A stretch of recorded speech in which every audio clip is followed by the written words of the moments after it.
of unelected federal bureaucrats out of the D.C. bureaucracy. That, too, is how we're going to save this country. And I don't know if you've got to know Elon yet, but he doesn't bring a chisel. He brings a chainsaw, and we're going to be taking it to that bureaucracy. It's going to be a lot of fun. But I do want to say this, is that we've been taught to believe over the last 4 years that we have become a nation in decline, that we're at the end of the ancient Roman Empire. All we have is to fight over the scraps of some shrinking pie. I don't think we have to stay that nation in decline. I think with what happened last week, we're back to being a nation in our ascent, a nation whose best days are actually still ahead of us. I couldn't tell you last year that it was morning in America. It's not. It's not yet, but on January 20th, it is going to be morning in America, the start of a new dawn, the start of a country where our kids are going to grow up and we're going to tell them and mean it that you get ahead in the United States again with your own hard work and commitment and dedication, that you're free to speak your mind at every step of the way, that the best person gets the job regardless of their skin color. I think most of us agree on it. The next 4 years, it's just the beginning. It's not the end of the chapter, it's the beginning. And I think the work that's going on here at AFBI sets the course not just for the next 4 years, but for the next 250. And so what I will say is when we send Donald J. Trump back to the White House on January 20th, that is just the beginning of our best days as a nation, still yet ahead of us. Thank you all for supporting the mission here. Thank you all for your love of this country. Do not stop fighting until we get this job done. And 4 years from now, we're going to say not make America great again, but keep making America greater. Thank you all. God bless you and your families. Let's enjoy the celebration, and may our best days be ahead. Thank you. Congratulations, Brooke. Thank you. All right, we have a special guest from down south. Normally that means my home state of Texas, but it actually means Argentina. Please help me welcome, for a really quick comment, and welcome the president of Argentina, who we know has been inspired by our president, the amazing Javier Milei. Please help me welcome him.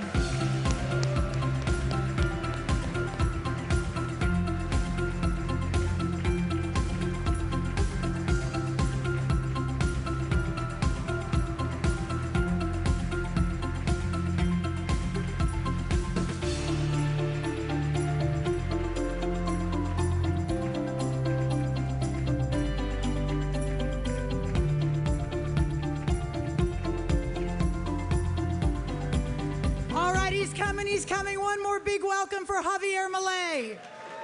Let's go. He and Sylvester Stallone are hugging right now backstage. Oh, there we go. Here he is, everybody.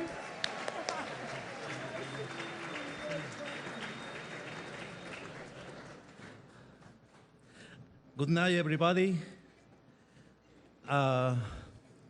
I'm very grateful for stay here. I am feeling blessing. I will do my speech in Spanish, but I have a very big and very good interpreter. And then, sorry, but I will speak in Spanish.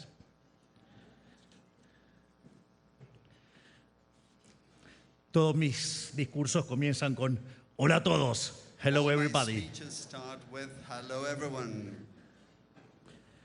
Muchas gracias.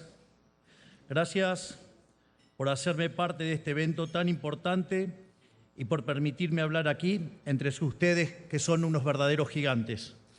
Thank you. Thank you for allowing me to be part of this major event and for giving me the opportunity to speak here among all of you, you who are true giants.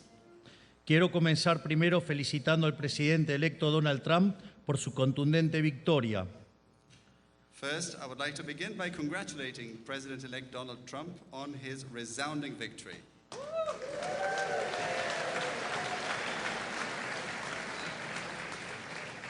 Por la remontada política más grande de la historia, enfrentando a todo el establishment político, incluso poniendo en riesgo su propia vida. This has been the greatest political comeback in history, defying the entire political establishment, even at the risk of his own life.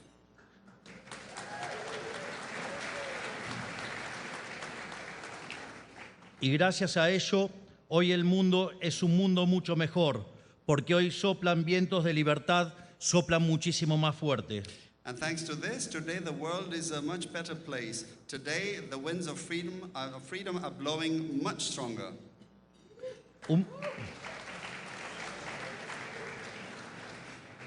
Un verdadero milagro y prueba fehaciente que las fuerzas del cielo están de nuestro lado. A true miracle and proof positive that the forces of heaven are on our side.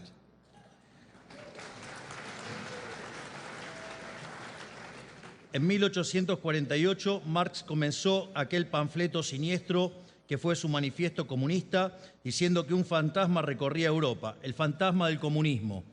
In 1848, Marx began that sinister pamphlet, his Communist Manifesto, with the phrase, "A spectre is haunting Europe, the spectre of communism." Hoy, un fantasma distinto recorre el mundo, el fantasma de la libertad. Today, a different type of spirit is traversing the world, the spirit of freedom. Un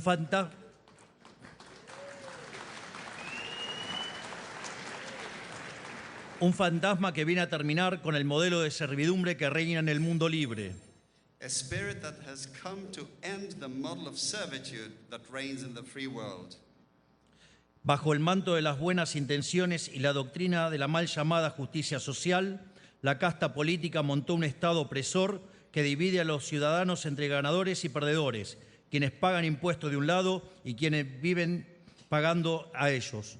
Under the guise of good intentions and the doctrine of so-called social justice, the political caste has established an oppressive state that divides citizens into winners and losers. On one side, those who pay taxes, and on the other, those who live off them. La casta política, a quien también llamamos el partido del Estado, se convirtió en el árbitro y a su vez en el gran ganador de esta repartija. The political caste, which we also call the party of the state, has become both the referee and the main beneficiary of this distribution. Este modelo reemplazó el libre intercambio de bienes y servicios por la distribución de la riqueza a punta de pistola. Reemplazó las comunidades libres por la colectivización forzada. Reemplazó el caos creativo del mercado por el orden estéril del socialismo. This model replaced the free exchange of goods and services with the redistribution of wealth at gunpoint. It replaced free communities with forced collectivization. It replaced the creative chaos of the market with the sterile order of socialism. En la Argentina vivimos la peor versión de este modelo esclavizante, que nos llevó al último círculo de los infiernos. In Argentina, we experienced the worst version of this enslaving model, one that has taken us to the deepest circle of hell. Tuvo como consecuencia material la tragedia económica que ha sido el último siglo de nuestra historia. Imagínense que pasamos a ser uno de los 3 países con el PBI per cápita más alto del mundo a tener un salario promedio de $400 para cuando nosotros asumimos. The material consequences have been the economic tragedy that has been the past century of our history. Just imagine, we went from being one of the top 3 countries with the world's highest per capita GDP to having an average salary of $400 a month when we first took office. Y como si eso fuera poco, esto también ha causado estragos en el espíritu humano de nuestros ciudadanos. Valores esenciales como el mérito, la ambición, la innovación y el optimismo han sido reemplazados por la envidia, el resentimiento, el nihilismo y la indolencia. And as if that weren't enough, this model has also wreaked havoc on the human spirit of our citizens. Essential values like merit, ambition, innovation, and optimism have been replaced with envy, resentment, nihilism, and indolence. Pero al final del camino, el modelo se cayó a pedazos por su propio peso. Imagínense que un libertario llegue a la presidencia, no ocurre en condiciones normales de presión y temperatura. But eventually this model crumbled under its own weight. Imagine, a libertarian becoming president doesn't happen under normal conditions of pressure and temperature. Sin embargo, este fenómeno no es exclusivo de la Argentina. En el resto del mundo libre, donde esta enfermedad del alma ha infectado a gran parte de la clase dirigente durante años, afortunadamente también las ideas de la izquierda se empiezan a resquebrajar. However, this phenomenon is not exclusive to Argentina. In the rest of the free world, where the sickness of the soul has infected much of the ruling class for years, fortunately, the ideas of the left are also starting to crack. Hay una mayoría silenciosa, o más bien silenciada, que ha comenzado a hacerse escuchar. A pesar de los enemigos de la libertad, se aferran al poder haciendo uso y abuso de la propaganda, la tergiversación y la censura. Y es por eso que quiero agradecer muy particularmente al gran Elon Musk por su trabajo enorme en X que ha salvado a la humanidad. There is a silent or rather silenced majority that has begun to make itself heard, despite the enemies of freedom clinging to power through propaganda, distortion, and censorship. And this is why I would especially like to thank the great Elon Musk for the wonderful job he has been doing to save humanity through communication around the world. Lo que ocurrió en Argentina primero y en esta elección en Estados Unidos ahora es una prueba cabal de ello. And what happened in Argentina first and now in this US election is clear proof of this.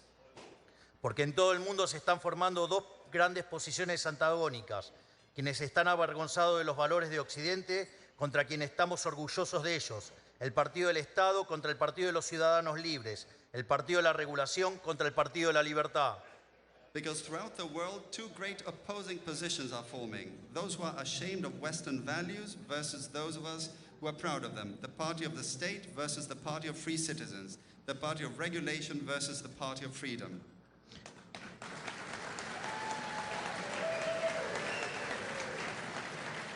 Estoy muy feliz de compartir con la nueva administración de los Estados Unidos el mismo amor por la libertad y estoy convencido de que juntos volveremos a darle el lugar que se merece.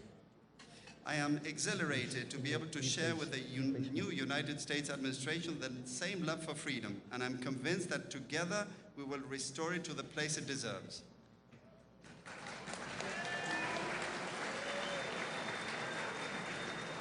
Sin embargo, el camino es cuesta arriba.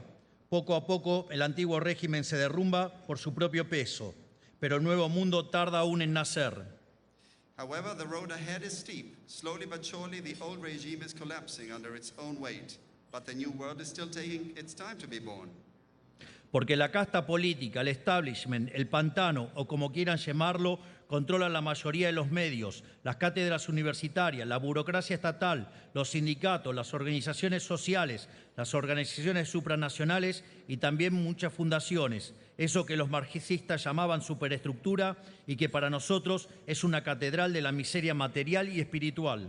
Because the political caste, the establishment, the swamp, or whatever you want to call it, controls the majority of the media, university chairs, state bureaucracy, unions, social organizations, supranational institutions, and also a whole lot of foundations.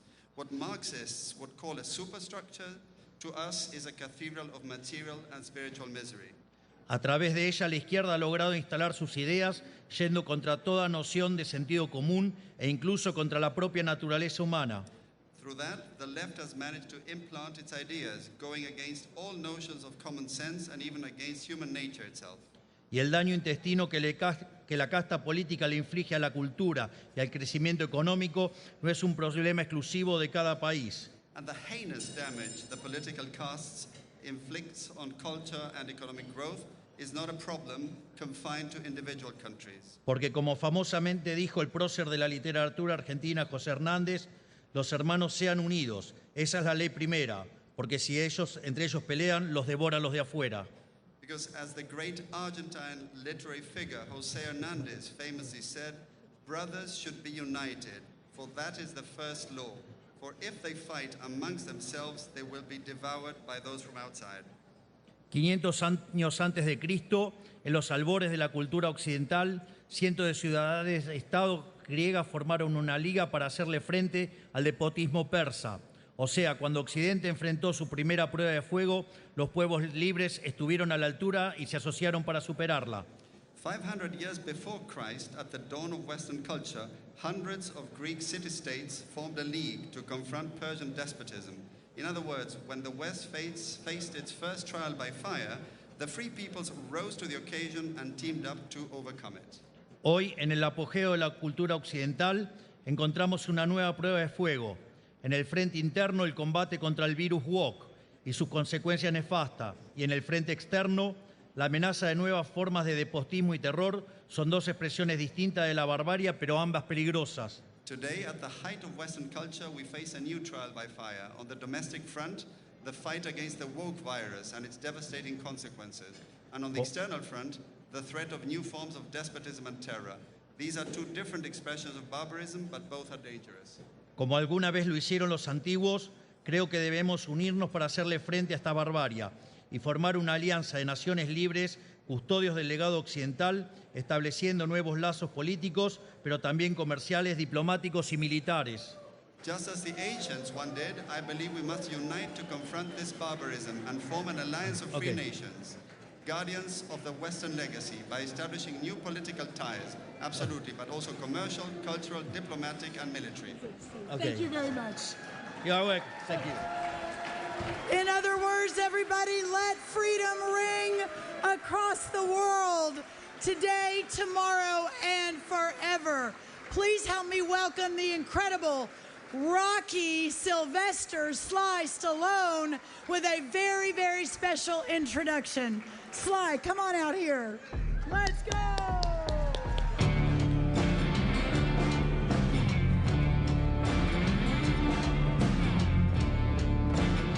Oh, thank you, everyone. Boy, I need Spanish lessons, no question about it, right away.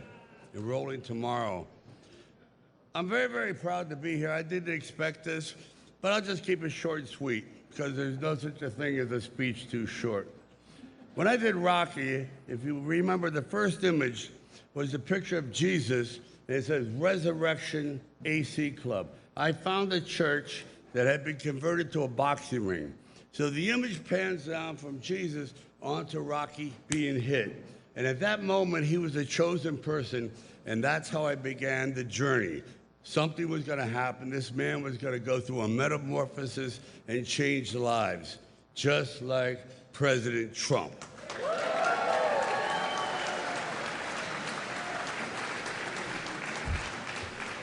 We are in the presence of a really mythical character. I love mythology. And this individual does not exist on this planet. Nobody in the world could have pulled off what he pulled off, so I'm in awe. And I'll just say this, and I mean it. When George Washington defended his country, he had no idea that he was going to change the world. Because without him, you can imagine what the world would look like. Guess what? We got the second George Washington. Congratulations!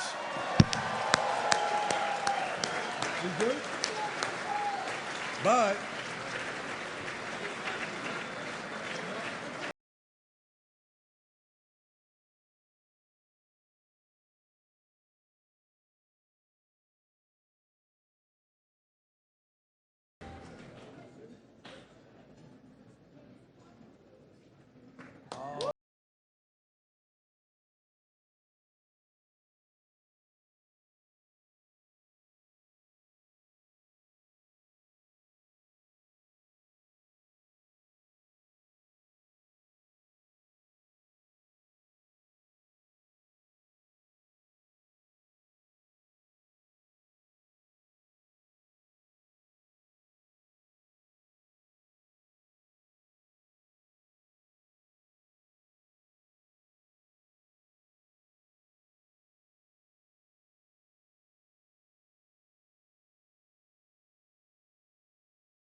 Well, thank you, Sly. You know, Sly does not do that. He doesn't do that stuff. And he did a beautiful job, and I want to thank you and John Voight for being here. John, the great fight movies, I think Sly has a lot of them, and John has The Champ. What a movie that was, right?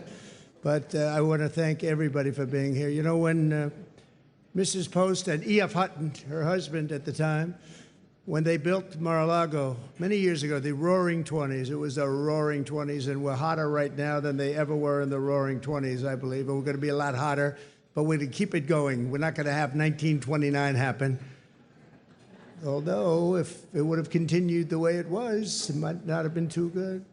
But when they built it, nobody knew what was going on. Nobody knew opulence. Nobody knew real luxury. Nobody knew poverty. They didn't know anything, and they learned a hard lesson. In 1929, they learned a very, very hard lesson, and we're going to turn our country around. We're going to make it so great, so strong, so powerful.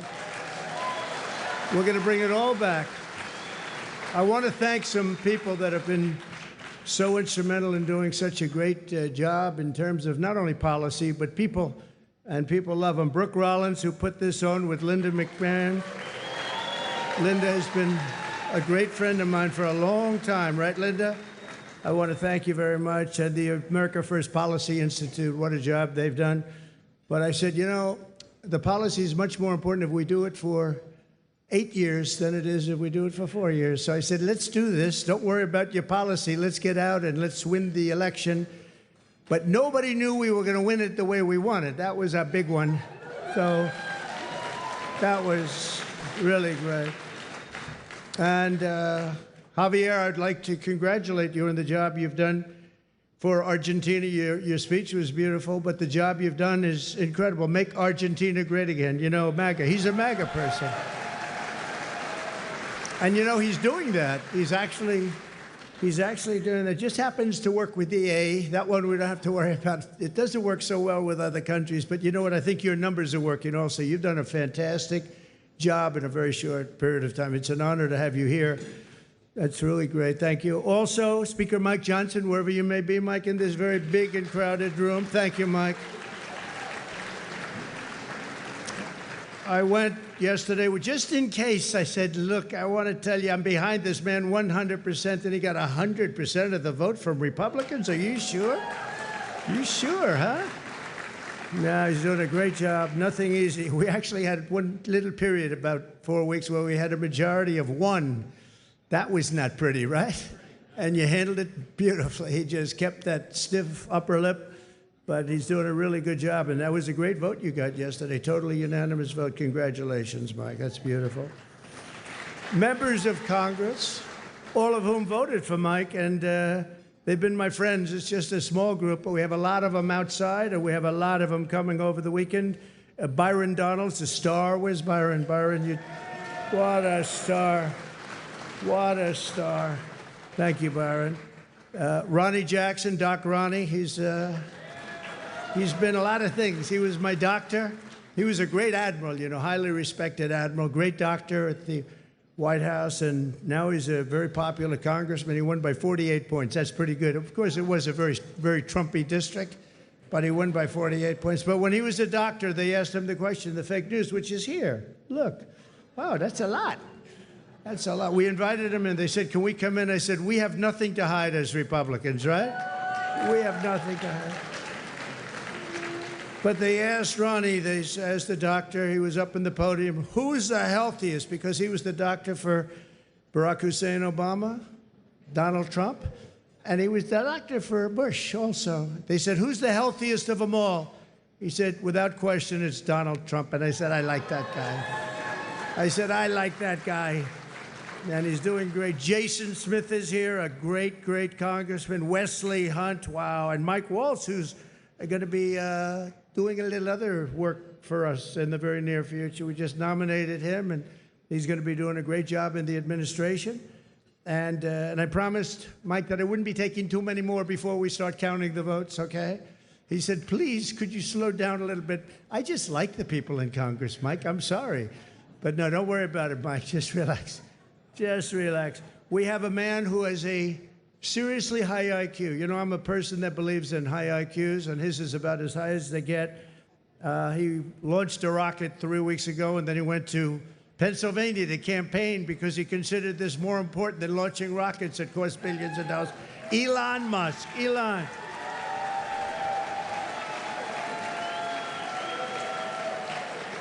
What a job. What a job he does. And he happens to be a really good guy. You know, he likes this place. I can't get him out of here. He just likes this place. And you know what? I like having him here, too. He's good. He's done a fantastic job. Really an incredible mind, and he's an unbelievable entrepreneur, sort of everything. I'm asking him, what do you do best? And we were not able to figure it out, but it's a lot of things. Another one who's another great mind and a great guy and so popular, and I think he's right. He wants to make people healthy. It's driven him pretty wild over the last number of years, and the Democrats didn't treat him well. He was doing fantastically well, and I think they came out with some rule that you had to do this, Mike. You had to get 70 or 75% of the vote to qualify to be in the primary. That was a pretty tough thing to get. And he was doing incredibly well, and he decided he can't do it, went independent. Now he's with us all the way. And today I nominated him for, I guess, if you like health and if you like people that live a long time, it's the most important position, RFK Jr. Bobby? Good.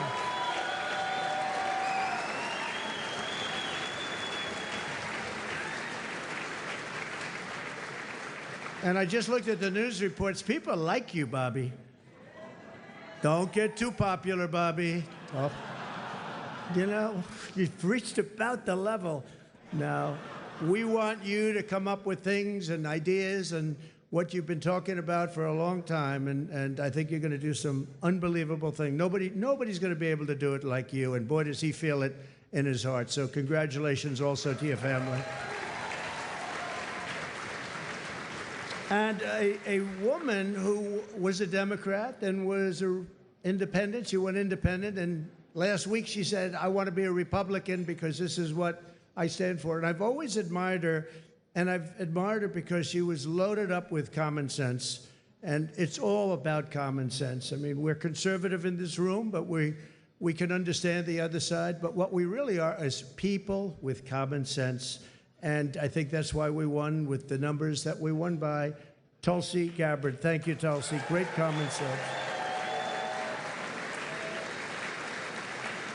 And you have Vivek Ramaswamy. It's taken people a long time, and now that name is emblazoned into their brain.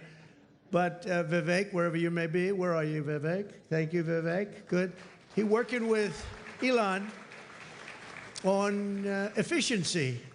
They're working on efficiency, among other things, and they're going to be saving a lot of money and making our country stronger and better, and they'll be coming out with individual reports, but a big one toward the end. And you put those two together, it's going to be really great. So we look forward to seeing it, working with Elon, and that'll be a great experience. You're going to learn something from Elon, I think, right? It's going to be great. Thank you very much, Vivek. And great job. What you've done is fantastic. And somebody that I've admired for a long time, but I've really gotten to know him in my political life, but especially, I think, over the last year, more than maybe ever before, maybe more than even in the first 4 years, because we had a tremendous success through my first term, and then bad things happened, and we had to wait. I couldn't wait. I was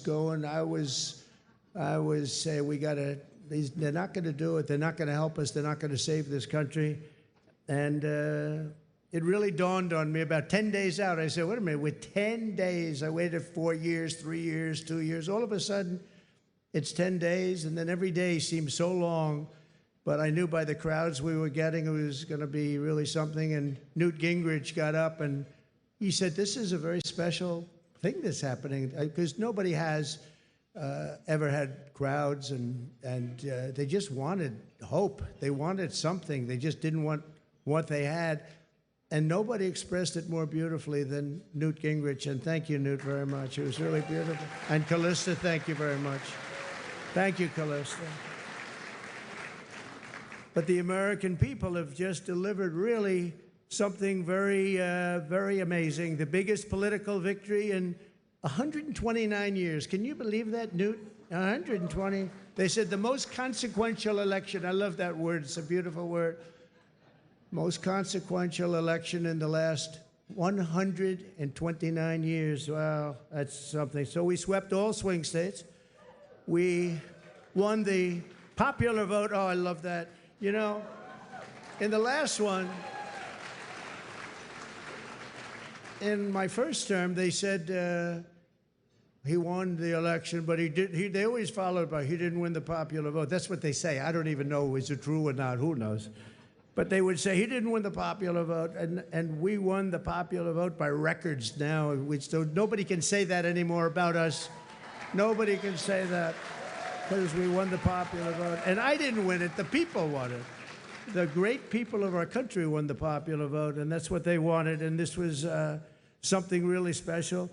Won the White House, recaptured the Senate, and now, as of today, recaptured the House. Thank you very much, Congressman.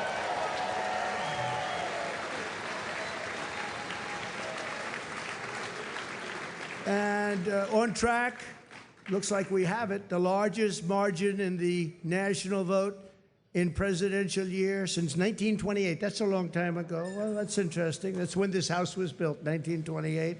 It took a lot of years, but that was when it was completed. And something that I just read here, and I saw from one of our friends from the news, from the media, we won, I didn't know this, we won 49 out of 50 states, shifted toward the GOP significantly. That's a big number. So we won the largest share of black and Hispanic votes of any Republican in the history of our country, recorded history of our country. So we won, think of that. We won the largest share of black and Hispanic voters. That's so incredible. They're unbelievable people. We respect them. We admire them. They've been through a lot. And they like us, and it wasn't easy. It wasn't easy, but if you take a look at the border of Texas, the governor called me, Greg Abbott, who's a great guy, called me up. He said, you won every single town on the border, and these towns were always blue. They were a dark, strong blue, and we won every single town up and down the border in Texas. We won with married women. What about unmarried women? What happened to unmarried women? We won with married women. We won half of all ages. Think of that. More than 50% of the 18 to 29-year-olds, the highest in many decades, the highest number. And again, it really has to do with common sense. You know, people don't want men playing in women's sports, right? They don't want it. They don't want it. You know, I said that during the last few weeks, I was very heavy on the common sense things, like they want a border. They want people to come into our country. They do. They don't want to have exclusion, but they want to come in legally through a system. They don't want them coming in through prisons and through where you dump a prison from countries all over the world, dumping prisons into our country. The prisoners dumped into our country by the millions. They don't want that. They don't want all of the kind of things that they don't want drug dealers. They don't want gang members. They don't want people that are causing trouble. They don't want people that the country doesn't want. And they had I would say a truth, Elon would say an X, but it came out and it had 12 different things, and it went down a list of things, and part of it was that the cartels were bringing in drugs. They don't want them. It's stopping. Wait till you see the numbers that are going to be released. In 2 days, things happened to our country. This is 2 days as of 3 days ago. But things are happening to our country that we didn't see happening for years. The caravans on the way up, 35,000 people, they're breaking up. They're breaking up. They're not making the journey. And we had 3 or 4 of the highest, I guess almost every single day we set new records in the stock market. We set new records economically. We're doing good. Now, the only thing is, Mr. Speaker, I think it's important, maybe you should pass a bill. You have to start my term from November 5th, okay? Or November 6th if you want. November 5th. because the market's gone through the roof. Enthusiasm's doubled. It's doubled in the last short while. And I watched a liberal commentator say, you know, whether you like him or not, there seems to be a beautiful light shining over our country and even over the world. I said, this guy didn't say that. But we have to defeat inflation, and while inflation's down, the costs are way too high. And when I went around, I heard something that was very interesting, the word grocery. It's sort of such a strange and simple, and nice word. You know, I'm going out for groceries today. They talked about that more than any other item. The groceries are too high. And when you think about it, that's a very bad thing. And I talked about that a lot in the last couple of weeks, and it resonated. I tell a story about a woman. She got 3 apples, an old woman. She had 3 apples, and she brought them up to the cash register, and she looked at the woman, and she said, is that the right price? And the woman said, yes, ma'am, I'm sorry. Yes, it is. And she said, oh, that's okay. Could you wait 1 minute? And she took one of the 3 apples, and she brought it back to the refrigeration, and she came back gently up to the cash register, and she paid for 2 apples instead of 3. That should not be happening in our country. That should not be happening here. It's not going to happen here. We're going to make it a much different place. We're going to slash energy costs. We're going to get your energy bills in half, and that's going to bring down the costs, generally speaking. And we're going to have a whole new. We have a big announcement, and I won't tell you the name of his, the exact name. I think he's an incredible person. He's got an unbelievably wonderful wife named Catherine. So I won't tell you his name. Might be something like Burgum. He's from North Dakota. He's going to be announced tomorrow for a very big position. So everybody's waiting. There he is. Hi, Doug. He's going to be announced tomorrow, and we have somebody else that's probably coming up with him to be announced, who's a big one. And we're going to do things with energy and with land, interior, that is going to be incredible. And so I look forward to doing the formal announcement, although this is a pretty big announcement right now. Actually, he's going to head the Department of Interior, and he's going to be fantastic. All right? Good, Doug. Congratulations, Catherine. But we'll make the formal announcement tomorrow. All right? We're going to reduce regulation, waste, fraud, and inefficiency, and these 2 guys are going to find a lot of it. We're going to clean out the corrupt, broken, and failing bureaucracies, and that's what we're going to be doing. And we're going to stop child sexual mutilation. We're going to stop it because it's time. It's time. It's time, and it's not right what's going on. It is mutilation, and it's not going to happen. We have to stop it. We have to get back to a great country with low taxes and strong military. We're going to fix our military. We did it once. Now we're going to have to do it again. We didn't know a big chunk of it was going to be given to Afghanistan. We're going to work on Middle East, and we're going to work very hard on Russia and Ukraine. It's got to stop. Russia and Ukraine's got to stop. Thousands and thousands. I saw a report today. Thousands of people over the last 3 days were killed. Thousands and thousands of people were killed. They happen to be soldiers, but whether they're soldiers or they're people sitting in towns, we're going to work it. So I just want to thank everybody for being here tonight. I really want to congratulate Linda, you and Brooke for the job you've done. And it's an honor to be here. And thank you, Sly. Thank you, everybody. Great honor. Thank you very much.